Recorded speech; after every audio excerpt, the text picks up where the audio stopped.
Hello students, ਅੱਜ ਦਾ ਆਪਣਾ topic ਹੈ ਕੋਲਡ ਵਾਰ। ਅਤੇ ਅੱਜ ਮੈਂ ਤੁਹਾਡੇ ਨਾਲ ਕੋਲਡ ਵਾਰ ਨਾਲ ਰਿਲੇਟਡ ਜਿਹੜੀ ਹੈਗੀ ਆ ਉਸ ਦੀ ਇੰਪੋਰਟੈਂਟ ਜਿਹੜੀ ਸ਼ਾਰਟ ਨੋਟ ਆ ਉਹ ਸ਼ੇਅਰ ਕਰਾਂਗੀ, ਕਿਉਂਕਿ ਕਈ ਵਾਰ ਮਤਲਬ ਵੀ ਇਹ ਵੀ ਆ ਜਾਂਦਾ ਕਿ ਕੋਲਡ ਵਾਰ ਵਿੱਚੋਂ ਸ਼ਾਰਟ ਨੋਟ ਬਾਰੇ ਲਿਖਣ ਬਾਰੇ ਆ ਜਾਂਦਾ ਹੈਗਾ। ਪਹਿਲਾ ਹੈ ਸ਼ੀਜੋਤ ਤੋਂ ਤੁਹਾਡਾ ਕੀ ਭਾਵ ਹੈ, ਦੂਸਰਾ ਹੈ ਦਿੱਤਾ ਤੋਂ ਤੁਹਾਡਾ ਕੀ ਭਾਵ ਹੈ, ਥਰਡ ਹੈ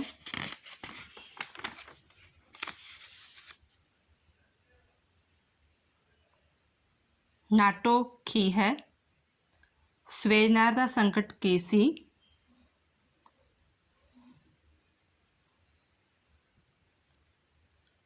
ਮਾਰਸ਼ਲ ਪਲਾਨ ਜਾਂ ਮਾਰਸ਼ਲ ਯੋਜਨਾ ਕੀ ਸੀ, ਪੈਰਸਤਰੋਇਕਾ ਅਤੇ ਗਲਾਸਨੋਸਤ ਤੋਂ ਤੁਹਾਡਾ ਕੀ ਭਾਵ ਹੈ, U2 ਜਹਾਜ਼ ਕਾਂਡ ਕੀ ਸੀ। ਹਾਂਜੀ, ਹੁਣ ਇਹਨਾਂ ਬਾਰੇ ਸਮਝਾਂਗੇ। ਸ਼ੀਤਯੁੱਧ ਜਿਹੜਾ ਹੈਗਾ ਵਾ 1945 ਤੇ ਤੋਂ ਲੈ ਕੇ ਜਿਹੜਾ 1990 ਤੱਕ ਦਾ ਕਾਲ ਵਾ ਉਸ ਨੂੰ ਸ਼ੀਤਯੁੱਧ ਦਾ ਕਾਲ ਕਿਹਾ ਜਾਂਦਾ ਹੈ। ਭਾਵ ਕਿ ਇਸ ਦੇ ਦੌਰਾਨ ਜਿਹੜਾ ਹੈਗਾ ਕਿਸੇ ਦੇਸ਼ ਨੇ ਦੂਜੇ ਦੇਸ਼ ਉੱਤੇ ਕੋਈ ਹਮਲਾ ਨਹੀਂ ਕੀਤਾ ਸੀ, ਪਰ ਇੱਕ ਤਣਾਅ ਵਾਲੀ ਸਥਿਤੀ ਬਣੀ ਰਹੀ ਸੀ ਕਿ ਪਤਾ ਨਹੀਂ ਕਿ ਜਾਂ ਅਮਰੀਕਾ ਵੱਲੋਂ ਕੋਈ ਦੇਸ਼ ਜਾਂ ਸੋਵੀਅਤ ਸੰਘ ਵੱਲੋਂ ਕੋਈ ਦੇਸ਼ ਜਿਹੜਾ ਹੈਗਾ ਇੱਕ ਦੂਜੇ 'ਤੇ ਕੋਈ ਹਮਲਾ ਕਰੇਗਾ। ਇੱਕ ਟੈਂਸ਼ਨ ਵਾਲੀ ਸਥਿਤੀ ਸੀ ਅਤੇ ਹਰ ਇੱਕ ਦੇਸ਼ ਜਿਹੜਾ ਹੈਗਾ ਸੀ ਉਹ ਦੂਜੇ ਨੂੰ ਨੀਵਾਂ ਵਿਖਾਉਣ ਦੀ ਕੋਸ਼ਿਸ਼ ਕਰਦਾ ਰਹਿੰਦਾ ਸੀ ਅਤੇ ਕਈ ਤਰੀਕੇ ਅਪਣਾਉਂਦਾ ਸੀ, ਜਿਵੇਂ ਸੈਨਿਕ ਦੇ ਗਠਬੰਧਨ ਕਰ ਲਿਆ, ਨਾਟੋ ਸੀਟੋ ਸੈਂਟੋ ਬਣਾ ਲਿਆ, ਜਾਸੂਸੀ ਤਰੀਕੇ ਅਪਣਾ ਲਏ, ਜਾਂ ਜੋ ਜਹਾਜ਼ ਦਾ ਕਾਂਡ ਜਿਹੜਾ ਹੈਗਾ ਵਾ, ਆਰਥਿਕ ਸਹਾਇਤਾ ਜਿਵੇਂ ਮਾਰਸ਼ਲ ਪਲਾਨ ਵਗੈਰਾ ਹੋ ਗਈ, ਸੈਨਿਕ ਦਖਲਅੰਦਾਜ਼ੀ ਜਿਹੜੀ ਹੋ ਗਈ ਹੈ, ਜਿਵੇਂ ਸਵੇਜ ਨਹਿਰ ਦਾ ਹੋ ਗਿਆ, ਕਈ ਇਹੋ ਜਿਹੇ ਤਰੀਕੇ ਜਿਹੜੇ ਕਿ ਅਪਣਾਉਂਦਾ ਸੀ। ਉਸ ਨੂੰ ਸ਼ੀਤ ਯੁੱਧ ਕਿਹਾ ਜਾਂਦਾ ਹੈਗਾ ਵਾ। ਦਿੱਤਾ ਕੀ ਆ?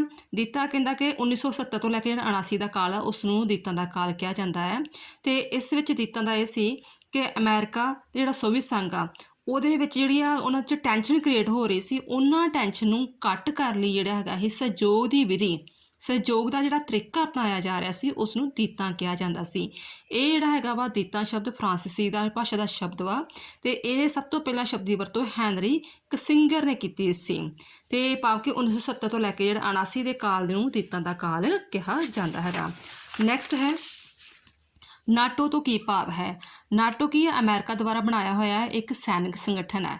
ਕਹਿੰਦਾ ਕਿ ਇਸ ਨੇ ਇਸ ਆੜ 'ਚ ਬਣਾਇਆ ਸੀ ਕਿ ਮੈਂ ਮਤਲਬ ਵੀ ਜਿਹੜੇ ਆਜ਼ਾਦ ਦੇਸ਼ ਵਾ ਜਾਂ ਛੋਟੇ ਦੇਸ਼ ਵਾ ਜਿਹੜੇ ਮਤਲਬ ਵੀ ਪੂਰੀ ਤਰ੍ਹਾਂ ਆਰਮੀ ਪੱਖੋਂ ਸੁਰੱਖਿਅਤ ਨਹੀਂ, ਮੈਂ ਉਹਨਾਂ ਨੂੰ ਸੁਰੱਖਿਆ ਪ੍ਰਦਾਨ ਕਰਨ ਵਾਸਤੇ ਇੱਕ ਆਰਮੀ ਸੰਗਠਨ ਬਣਾਉਣਾ ਚਾਹੁੰਦਾ ਵਾਂ। ਅਤੇ ਇਸ ਦੀ ਫੁੱਲ ਫਾਰਮ ਹੈਗੀ ਆ ਨਾਰਥ ਅਟਲਾਂਟਿਕ ਟ੍ਰੀਟੀ ਆਰਗੇਨਾਈਜੇਸ਼ਨ।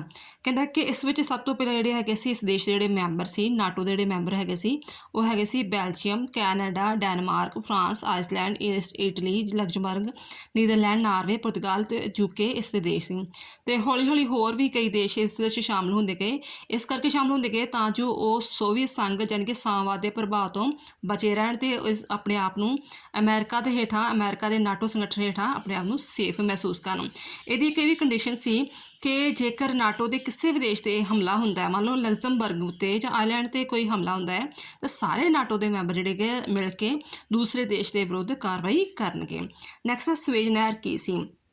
ਸਵੇਜ ਨਹਿਰ ਜਿਹੜੀ ਹੈਗੀ ਸੀ ਉਹ ਮਿਸਰ ਵਿੱਚ ਬਣੀ ਹੋਈ ਸੀ ਅਤੇ ਇਹਦੇ ਉੱਤੇ ਜਿਹੜਾ ਪੈਸਾ ਲਗਾਇਆ ਸੀ ਉਹ ਲਗਾਇਆ ਸੀ ਫਰਾਂਸ ਅਤੇ ਇੰਗਲੈਂਡ ਨੇ। ਇੰਗਲੈਂਡ ਅਤੇ ਫਰਾਂਸ ਦੀ ਜਿਹੜੀ ਇੱਕ ਕੰਪਨੀ ਉਹਨੇ ਵੱਧ ਤੋਂ ਵੱਧ ਇਹਦੇ 'ਚ ਸ਼ੇਅਰ ਲਗਾਏ ਸੀ। ਅਤੇ ਬਾਅਦ ਵਿੱਚ ਕੀ ਕੀਤਾ ਕਿ 1950 ਵਿੱਚ ਮਿਸਰ ਨੇ ਕਿਹਾ ਕਿ ਤੁਸੀਂ ਆਪਣੀ ਜਿਹੜੀਆਂ ਹੈਗੀਆਂ ਇੱਥੇ ਜਿਹੜੀਆਂ ਸੈਨਾਵਾਂ ਇਕੱਠੀਆਂ ਲਗਾਈਆਂ ਹੋਈਆਂ ਵਾ, ਫਰਾਂਸ ਅਤੇ ਇੰਗਲੈਂਡ ਨੂੰ ਕਿਹਾ ਤੁਸੀਂ ਸੈਨਾ ਨੂੰ ਵਾਪਸ ਲੈ ਜਾਓ।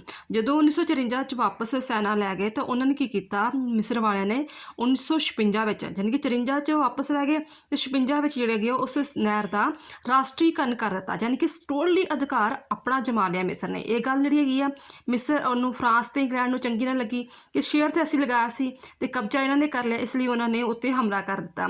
ਬਟ ਮਹਾਂਸਭਾ ਦੀ ਦਖਲ ਅੰਦਾਜ਼ੀ ਦੇ ਨਾਲ ਉਹਨਾਂ ਨੂੰ ਆਪਣੀ ਜਿਹੜੀ ਹੈਗੀ ਆ ਸੈਨਾ ਇੰਗਲੈਂਡ ਅਤੇ ਫਰਾਂਸ ਨੂੰ ਵਾਪਸ ਬੁਲਾਉਣੀ ਪਈ। ਨੈਕਸਟ ਕੁਐਸਚਨ ਹੈਗਾ ਮਾਰਸ਼ਲ ਪਲਾਨ।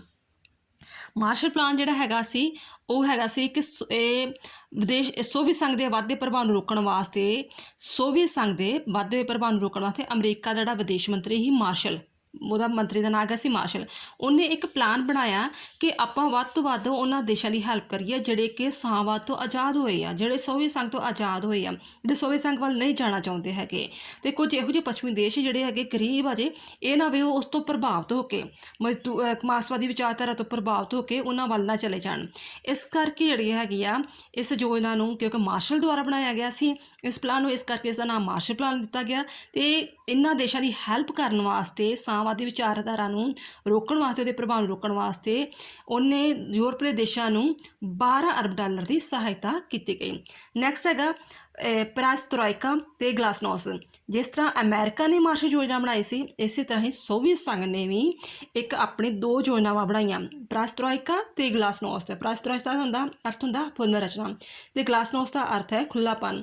ਉਹਨਾਂ ਨੇ ਵੀ ਇਹੋ ਕੋਸ਼ਿਸ਼ ਇਹ ਬਣਾਈ ਸੀ ਸ਼੍ਰੀ ਗੋਰਬਾਚੇਵ ਨੇ, ਜਿਹੜਾ ਉਸ ਸਮੇਂ ਰਾਸ਼ਟਰਪਤੀ ਸੀ ਸੋਵੀਅਤ ਸੰਘ ਦਾ। ਇਹਦਾ ਵੀ ਇਹੋ ਉਦੇਸ਼ ਸੀ ਕਿ ਮੇਰੇ ਜਿਹੜੇ ਸੋਵੀਅਤ ਸੰਘ ਦੇ ਦੇਸ਼ ਵਾ ਉਹ ਦੂਸਰੇ ਦੇਸ਼ਾਂ ਵੱਲ ਨਾ ਚਲੇ ਜਾਣ, ਮੈਂ ਉਹਨਾਂ ਦੀ ਸਹਾਇਤਾ ਕਰਾਂਗਾ। ਨੈਕਸਟ ਹੈਗਾ U-2 ਜਹਾਜ਼ ਕਾਂਡ।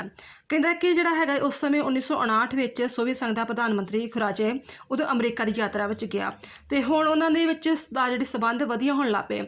ਫਿਰ ਉਹਨੇ ਕਿਹਾ ਕਿ ਚਲੋ ਆਪਾਂ ਬਰਲਿਨ ਦੀ ਸਮੱਸਿਆ ਜਿਹੜੀ ਹੈਗੀ ਆ, ਜਰਮਨ ਦੀ ਦੀਵਾਰ ਦੀ ਸਮੱਸਿਆ ਸੀ, ਬਰਲਿਨ ਦੀ ਸਮੱਸਿਆ, ਉਹਨੂੰ ਖ਼ਤਮ ਕਰਨ ਵਾਸਤੇ ਆਪਾਂ ਪੈਰਿਸ ਵਿੱਚ ਦੋਨੋਂ ਰਾਸ਼ਟਰਪਤੀ ਇਕੱਠੇ ਹੋਵਾਂਗੇ, ਸੋਵੀਅਤ ਸੰਘ ਦੇ ਵੀ ਅਤੇ ਅਮਰੀਕਾ ਦੇ। ਬਟ ਇਹਨਾਂ ਦਿਨਾਂ ਦੌਰਾਨ ਹੀ ਜਿਹੜਾ ਅਮਰੀਕਾ ਦਾ ਇੱਕ ਜਹਾਜ਼ ਸੀ U-2 ਉਹ ਸੋਵੀਅਤ ਸੰਘ ਵਿੱਚ ਫੜਿਆ ਗਿਆ। ਉਹ ਸੋਵੀਅਤ ਸੰਘ ਦੀ ਜਾਸੂਸੀ ਕਰ ਰਿਹਾ ਸੀ ਅਤੇ ਸੋਵੀਅਤ ਸੰਘ ਦੀ ਫੌਜਾਂ ਨੇ ਉਸ ਨੂੰ ਮਾਰ ਗਿਰਾਇਆ। ਅਤੇ ਉਹਨਾਂ ਨੇ ਮਤਲਬ ਵੀ ਸੋਵੀਅਤ ਸੰਘ ਦੇ ਜਿਹੜੇ ਰਾਸ਼ਟਰਪਤੀ ਨੇ ਅਮਰੀਕਾ ਦੇ ਰਾਸ਼ਟਰਪਤੀ ਨੇ ਕਿਹਾ ਕਿ ਤੁਸੀਂ ਸ਼ਰੇਆਮ ਸਮੇਲੇ ਵਿੱਚ ਇਸ ਚੀਜ਼ ਲਈ ਮਾਫੀ ਮੰਗੋ ਕਿ ਤੁਸੀਂ ਇਹ ਗਲਤ ਸਟੈਪ ਪੁੱਟਿਆ, ਤੁਸੀਂ ਸਾਡੇ ਦੇਸ਼ ਵਿੱਚ ਜਾਸੂਸੀ ਕਰ ਰਹੇ ਹੋ। ਪਰ ਉਹਨਾਂ ਨੇ ਇਹ ਚੀਜ਼ ਨਾ ਗੱਲ ਮੰਨੀ ਅਤੇ ਇਸ ਤਰ੍ਹਾਂ ਉਹਨਾਂ ਦੋਵਾਂ ਵਿਚਕਾਰ ਫਿਰ ਜਿਹੜਾ ਹੈਗਾ ਮਾਹੌਲ ਖ਼ਰਾਬ ਹੋ ਗਿਆ। ਆਈ ਹੋਪ ਤੁਹਾਨੂੰ ਇਹ ਸਾਰੇ ਜਿਹੜੇ ਨੋਟ ਜਿਹੜੇ ਹੈਗੇ ਸਮਝ ਲੱਗ ਗਈ ਹੋਏਗੀ। ਅਤੇ ਜੇ ਵੀ ਇਨ ਕੇਸ ਕਿਸੇ ਵੀ ਟੌਪਿਕ ਦੀ ਨਾ ਸਮਝ ਲੱਗ ਰਹੀ ਹੋਵੇ ਜਾਂ ਕੋਈ ਹੋਰ ਤੁਹਾਨੂੰ ਇਸ 6th ਸਮੈਸਟਰ ਦਾ ਕੋਈ ਕੁਐਸਚਨ ਚਾਹੀਦਾ ਹੈ, ਉਸਦੇ ਨੋਟਸ ਚਾਹੀਦੇ ਆ, ਅਤੇ ਪਲੀਜ਼ ਕਮੈਂਟ ਵਿੱਚ ਲਿਖ ਦੇਣਾ। ਥੈਂਕਸ।